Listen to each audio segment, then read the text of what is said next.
Donald Trump's criminal trial continued on Monday with the judge fining the former president another $1,000 over violations of a gag order and warning the defendant that further violations could land him in jail.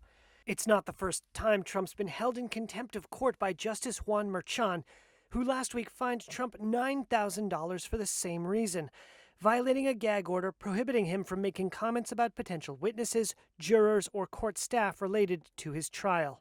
He remains free to criticize the judge and Manhattan District Attorney Alvin Bragg. Trump stands accused of falsifying business records for what prosecutors say was a hush money payment to an adult film star.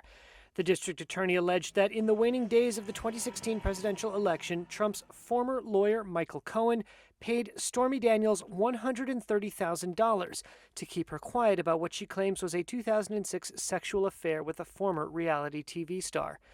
Prosecutors say Trump didn't want the reported affair to become public as he sought the White House and accuse him of hiding repayments to Cohen by falsely labeling them, quote, legal expenses. They have absolutely no case. It's a political hoax. It's election interference. Trump has pleaded not guilty, denies the affair, calls the prosecution an attempt to undermine his presidential campaign, and on Monday continued to rail against what he's called an unfair gag order. And I'm not supposed to be talking about it.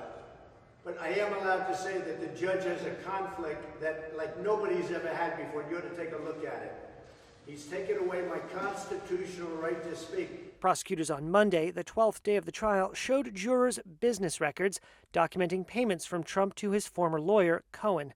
A former employee of the Trump Organization testified that he was told by the company's top financial official that the payments were reimbursements to Cohen, not legal fees. Prosecutors said $420,000 was paid to Cohen in installments over 2017 and was meant to reimburse the lawyer, cover some of his costs and taxes, and included a $60,000 annual bonus. Not fair, but we will fight. Thank you. Mr. President, how's your defense team doing? The main players in the case have yet to testify, including Cohen and Daniels, whose real name is Stephanie Clifford. If found guilty, Trump could face up to 4 years in prison, though defendants typically face fines and probation.